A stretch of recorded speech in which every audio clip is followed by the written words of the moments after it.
Hello students, welcome to our channel the learning hub. आज class 11th का P block elements हमें शुरू करना है। ये लेक्चर 1 है पी ब्लॉक एलिमेंट्स के लिए। तो P block elements periodic table में, ये अगर हम रफ स्केच बनाए पीरियोडिक टेबल का, तो ये रहेगा आपका P block elements. Group number 13 to 18 तक इसमें आते हैं। ग्रुप 13 में आता है आपका boron family. Group 13 boron family होगा। ग्रुप 14 आपका carbon family. Group 15 nitrogen. Group 16 कैलोजेंस।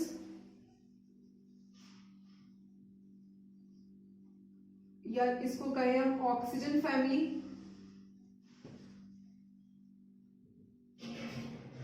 Group 17 आपके हैलोजेंस होते हैं। और ग्रुप 18 में आपकी इनर्ट गैसेस रहती है, सारी अक्रिय गैसें, नोबल गैसेस जिन्हें हम कहते हैं। तो ये डिवीजन है आपका पी ब्लॉक एलिमेंट्स का। 11th क्लास में पी ब्लॉक एलिमेंट्स में ग्रुप 13 हमें बोरॉन फैमिली कवर करना है और ग्रुप 14 कार्बन फैमिली को कवर करना है इसमें। क्लियर? अब पहले देखते हैं हम ग्रुप 13 टू 18 मतलब पी ब्लॉक एलिमेंट्स की कुछ जनरल प्रॉपर्टीज को। तो ये जो पी ब्लॉक एलिमेंट्स होते हैं, इनमें मेटल्स, नॉन मेटल्स और मेटलॉइड्स, तीनों ही चीजें मिलती हैं। तीनों ही प्रकार के सब्सटेंसेस यहां मिलते हैं। मेटल्स भी होंगे, नॉन मेटल्स भी होंगे और मेटलॉइड्स भी होंगे।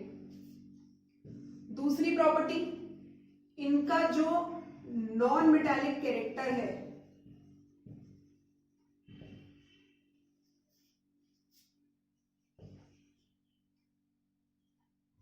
ये ग्रुप में अप टू डाउन जाने पर डिक्रीज होता है।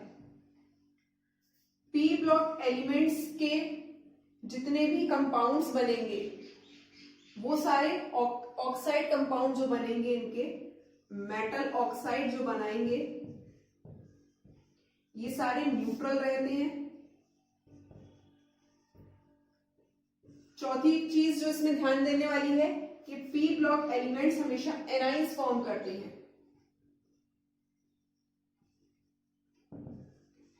पी ब्लॉक एलिमेंट्स की इलेक्ट्रोनेगेटिविटी, विद्युत ऋणात्मकता हाई होती है। आयोनाइजेशन एंथैल्पी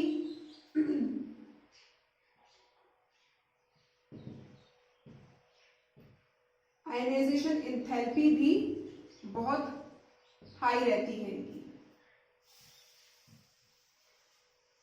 सारे मेटल्स, नॉन मेटल्स, मेटलॉइड्स सभी मिलेंगे इसमें। Non metallic character up to down जाने पर डिक्रीज होगा, मतलब सबसे पहला एलिमेंट जो होगा वो नॉन मेटल होगा, बीच में इसमें मेटलॉइड्स मिलेंगे और लास्ट में इसमें मेटल्स फॉर्म होने शुरू हो जाते हैं। तो मेटालिक कैरेक्टर नीचे जाने पर कम होता जाएगा। मेटल के जितने भी ऑक्साइड बनेंगे वो सब न्यूट्रल रहते हैं। ये एनाइन फॉर्म करते हैं सारे। इलेक्ट्रोनेगेटिविटी और आयनाइजेशन एंथैल्पी दोनों ही इनकी बहुत ज्यादा होती है। तो ये कुछ जनरल प्रॉपर्टीज हैं छोटी सी पी ब्लॉक एलिमेंट्स की। जल्दी से नोट करिए, फिर हम उठाते हैं अपना यहाँ पर बोरॉन फैमिली को डिस्कस करना शुरू करेंगे। जल्दी से नोट करें।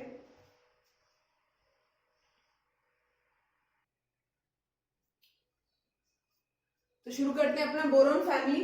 तो बोरॉन फैमिली में कौन कौन से मेंबर्स आते हैं इसमें? बोरॉन होगा, एल्यूमिनियम होगा, जर्मेनियम, इंडियम और थेलियम। कौन कौन से? बोरॉन, एल्यूमिनियम, जर्मेनियम, इंडियम और थेलियम। शॉर्ट ट्रिक इसकी हम बताते हैं। बैगन, आलू, गोभी इन थैला। शॉर्ट ट्रिक क्या है? बी से बैगन, टी से एल से आलू, जीई गोभी, इंडियम इन अंदर, टीएच थैला। ठीक, अब इसका सबसे पहले हम देखेंगे कि इलेक्ट्रॉनिक कॉन्फ़िगरेशन कैसे होता है। तो बोरॉन का एटॉमिक नंबर होता है हमेशा 5,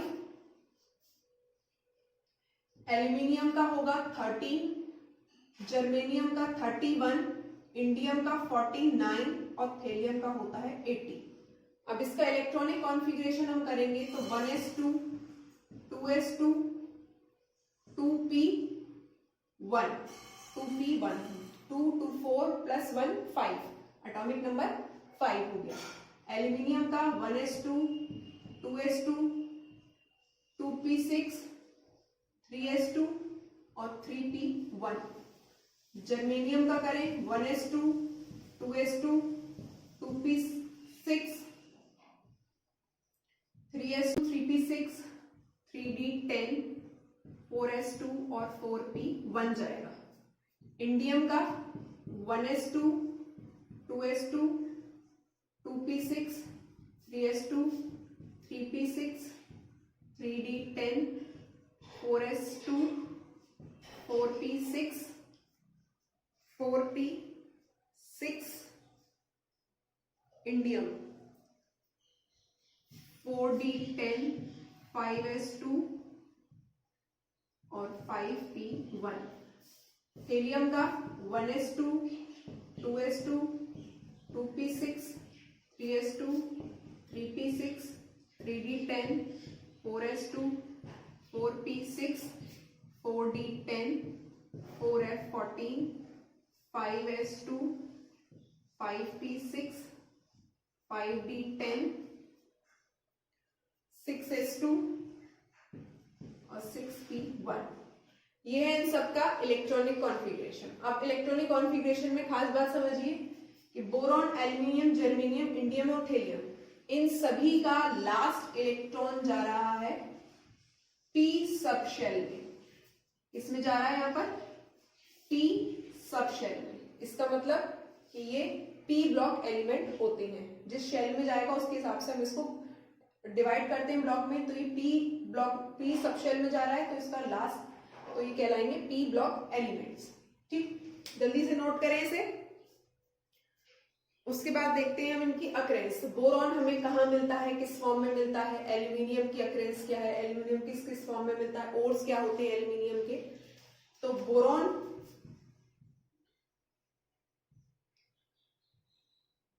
जो हमें मिलता है वो नेचुरल फॉर्म में बहुत कम मात्रा में मिलता है, very less in natural form.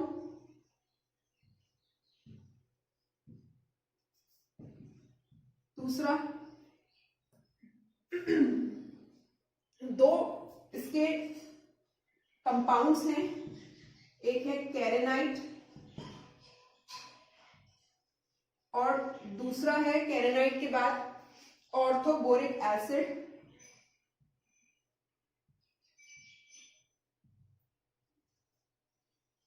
और एक होता है इसमें बोरेक्स, 3 फॉर्म में, Na2B4O7, Na2B4O7, 4H2O। ये फॉर्मूला है कैरेनाइट का। ऑर्थोबोरिक एसिड होता है H3BO3 और बोरेक्स आपका रहता है Na2B4O7, 10H2O। इन दोनों के फॉर्मूले में सिर्फ हाइड्रोजन मॉलिक्यूल के नंबर में फर्क है। यहाँ 4 होगा तो यहाँ 10, 6 नंबर ज्यादा, 6 मॉलिक्यूल्स वाटर के यहाँ पर बोरेक्स में ज्यादा होते हैं। तो ये हुआ बोरॉन का अक्रेंस। बोरॉन के बाद हम एल्यूमिनियम पे आएंगे, जल्दी से नोट करें इसे।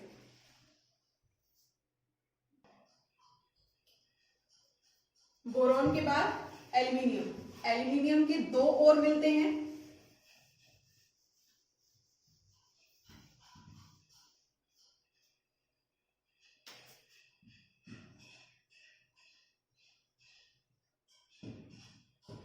एक होता है बॉक्साइट और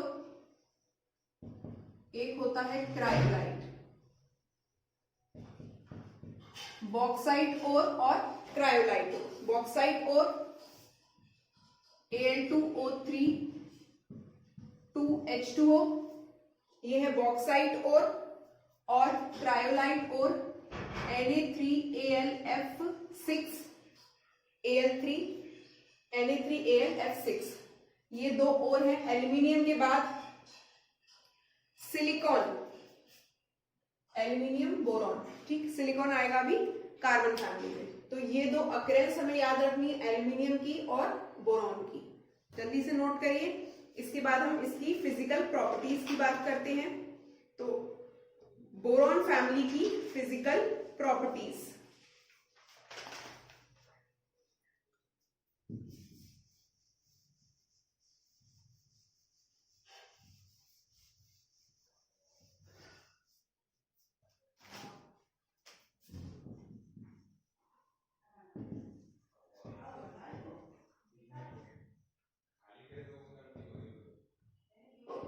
फिजिकल प्रॉपर्टीज में सबसे पहले इसका एटॉमिक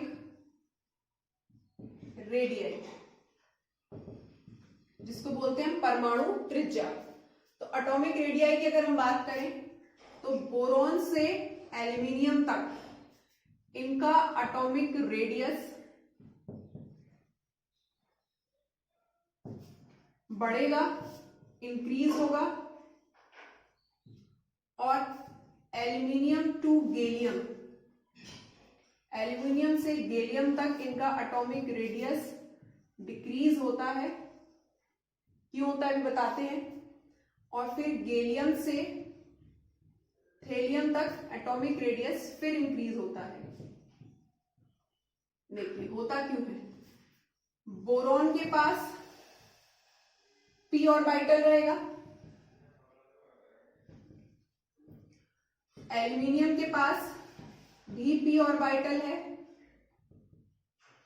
पर एल्यूमिनियम से जब गैलियम में आ जाते हैं तो वहां d ऑर्बिटल शुरू हो जाता है। गैलियम में p और d दोनों ही ऑर्बिटल मिलते हैं। तो अगर हम बोरॉन, एल्यूमिनियम, गैलियम, इंडियम और थेलियम, इनकी एटॉमिक रेडियस का ऑर्डर देखें, इनकी एटॉमिक रेडियस का ऑर्डर जो होना चाहिए वो इस तरह से होना चाहिए कि पहले बोरॉन, फिर एल्यूमिनियम, फिर गैलियम, फिर इंडियम, फिर थेलियम। पर ऐसा नहीं होता। क्यों नहीं होता? क्योंकि यहाँ गैलियम के पास d ऑर्बिटल आना शुरू हो जाता है। d ऑर्बिटल आने की वजह से यहाँ क्या शुरू हो जाता है? Shielding effect. क्या शुरू हो जाता है यहाँ पर? Shielding effect. शील्डिंग इफेक्ट क्या होता है? ये प्रोटॉन के चारों तरफ यहाँ इलेक्ट्रॉन्स होंगे, ठीक, बहुत ध्यान से देखना। प्रोटॉन और इसके चारों तरफ यहाँ इलेक्ट्रॉन्स हैं, यहां भी इलेक्ट्रॉन्स हैं, ठीक। ये s, ये p, ये d, और उसके बाद फिर से कैसा ऑर्बिटल आ जाएगा? फिर s आएगा, फिर आएगा p ऑर्बिटल। यही सीक्वेंस रहेगा गैलियम में, पहले sp d फिर sp। तो इस d ऑर्बिटल की वजह से यहां बनता है शील्डिंग इफेक्ट। शील्डिंग इफेक्ट क्या होता है? इस प्रोटॉन और इलेक्ट्रॉन्स के बीच में क्या है? फोर्स ऑफ अट्रैक्शन है,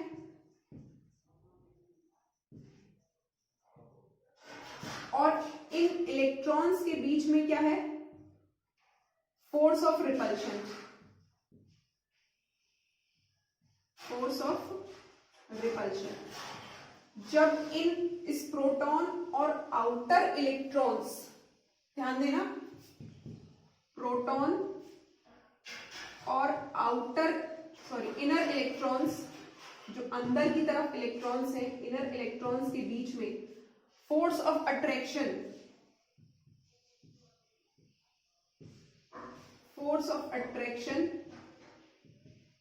ज्यादा होता है, हाई होता है।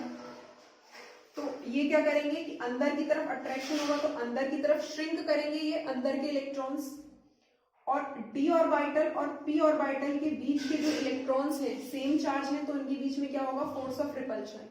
और इस फोर्स ऑफ रिपल्शन की वजह से क्या होगा कि डी ऑर्बिटल्स बाहर की तरफ जाएगा।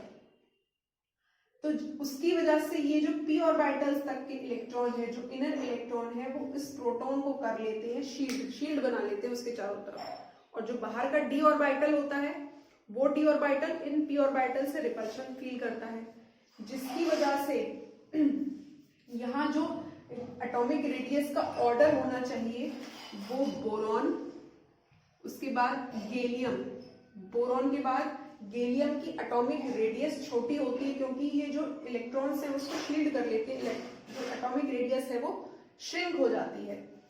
फिर आता है हमारा एल्यूमिनियम, फिर इंडियम और देन थेरियम। ये ऑर्डर रहता है, ये ऑर्डर नहीं रहता है due to the presence of shielding effect. Shielding effect की वजह से, शील्डिंग इफेक्ट क्या है कि प्रोटॉन और इनर इलेक्ट्रॉन्स के बीच में फोर्स ऑफ अट्रैक्शन ज्यादा होगा, जिसकी वजह से उनकी एटॉमिक रेडियस श्रिंक हो जाएगी और आउटर इलेक्ट्रॉन्स और इनर इलेक्ट्रॉन्स के बीच में फोर्स ऑफ रिपल्शन बढ़ जाएगा, जिसकी वजह से यहाँ ये शील्ड की तरह काम करने लगेगा। क्लियर हुआ? तो एटॉमिक रेडियस क्लियर। चलिए फटाफट से नोट करें।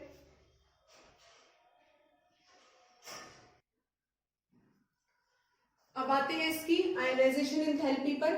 तो सबसे पहले देखते हैं कि आयनाइजेशन एंथैल्पी होती क्या है। तो आउटर शेल से इलेक्ट्रॉन को रिमूव करने के लिए जो एनर्जी रिक्वायर्ड होती है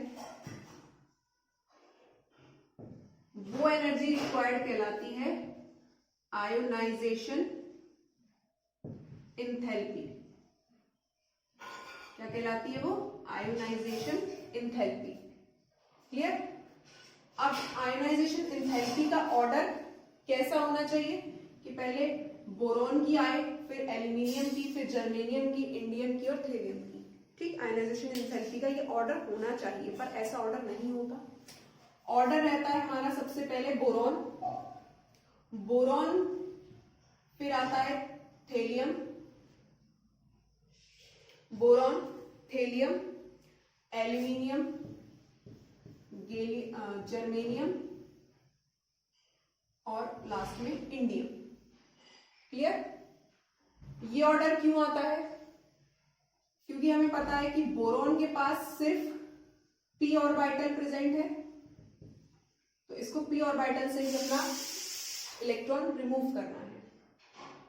बोरॉन के बाद एल्यूमिनियम के पास पी ऑर्बिटल है, इसे भी अपना इलेक्ट्रॉन पी ऑर्बिटल से रिमूव करना है। एल्यूमिनियम के बाद जर्मेनियम जो है वहां से डी ऑर्बिटल शुरू हो जाते हैं। ठीक, इंडियम और थेलियम तक आते आते यहां डी और एफ ऑर्बिटल, डी ऑर्बिटल और एफ ऑर्बिटल प्रेजेंट हो जाएंगे। क्लियर? तो बोरॉन को सिर्फ पी ऑर्बिटल में से निकालना है, थेलियम, इंडियम को डी और एफ दोनों ऑर्बिटल्स रहेंगे इसके पास, इसके बाद फिर एस और पी और आएगा। एल्यूमिनियम और गैलियम के पास में से, जर्मेनियम के पास में से सिर्फ डी ऑर्बिटल में से इसके इलेक्ट्रॉन निकालेंगे। तो इन डी और एफ ऑर्बिटल की प्रेजेंस की वजह से, due to the presence of D and F orbital, इनका आयनाइजेशन एंथैल्पी का जो ऑर्डर है वो ऑर्डर रहता है बोरॉन, थेलियम, एल्यूमिनियम, जर्मेनियम और इंडियम। क्लियर हुआ? तो किसकी वजह से? डी और एफ ऑर्बिटल की प्रेजेंस की वजह से यहां पर आयनाइजेशन एंथैल्पी का ऑर्डर रहता है ये। बोरॉन से एल्यूमिनियम तक तो आयनाइजेशन एंथैल्पी बढ़ती है, लेकिन एल्यूमिनियम से जब थेलियम तक आते हैं तो डी ऑर्बिटल के कारण यह आयनाइजेशन एंथैल्पी का मान कम हो जाता है। ठीक, जल्दी से नोट करें आयनाइजेशन एंथैल्पी। फिर आते हैं हम इलेक्ट्रो नेगेटिविटी पर, विद्युत ऋणात्मकता। लास्ट टॉपिक है इसका विद्युत ऋणात्मकता। तो आयनाइजेशन एंथैल्पी के बाद इलेक्ट्रो नेगेटिविटी। तो तो इलेक्ट्रोनेगेटिविटी का ऑर्डर जो रहता है वो बोरॉन से एल्यूमिनियम तक, इन बोरॉन से एल्यूमिनियम तक डिक्रीज रहता है। Electro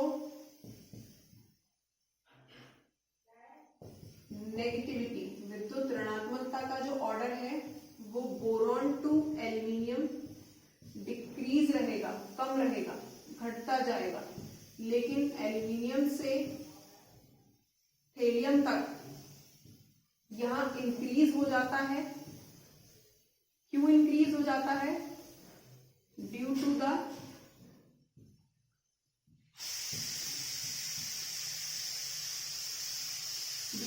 increase in atomic size, atom का साइज बढ़ जाता है इसी वजह से। जैसे बोरॉन का एटॉमिक नंबर 5 है, एल्यूमिनियम का 13 है, बहुत ज्यादा अंतर नहीं है, यहाँ पर 8 इलेक्ट्रॉन्स, 8 एटॉमिक नंबर का अंतर है। एल्यूमिनियम के बाद जब हम जर्मेनियम पर आते हैं तो 13 से 31 सडन चेंज आता है। फिर थेलियम का 49, सॉरी इंडियम का 49 और थेलियम का यहाँ पर 80। तो यहाँ पर सिर्फ 8 का डिफरेंस है और 8 13 से सीधे 31 जाता है। तो इस एटॉमिक साइज में सडन इंक्रीज जो होता है उसकी वजह से यहाँ इलेक्ट्रोनेगेटिविटी बोरॉन से एल्यूमिनियम तक डिक्रीज होती है और फिर एल्यूमिनियम से थेलियम तक यहाँ पर इंक्रीज हो जाती है due to the increase in atomic size. Clear हुआ? तो एक छोटा सा इंट्रोडक्शन था बोरॉन फैमिली को लेकर कि पी ब्लॉक एलिमेंट्स क्या होते हैं, बोरॉन फैमिली में कौन कौन से एलिमेंट्स आते हैं, इनकी क्या क्या प्रॉपर्टीज होती हैं, कहाँ कहाँ किस किस फॉर्म में बोरॉन और एल्यूमिनियम मिलता है, क्योंकि यही दो मेन एलिमेंट्स हमें इसमें पढ़ने हैं, इनके कंपाउंड्स पढ़ने हैं, और इनकी कुछ फिजिकल प्रॉपर्टीज बोरॉन फैमिली की। ठीक, अब नेक्स्ट वीडियो में हम इनकी केमिकल प्रॉपर्टीज को देखेंगे। Thanks for watching. अगर आपको वीडियो पसंद आए तो please like the video and don't forget to subscribe the channel. Thanks for watching and as always, God bless you all.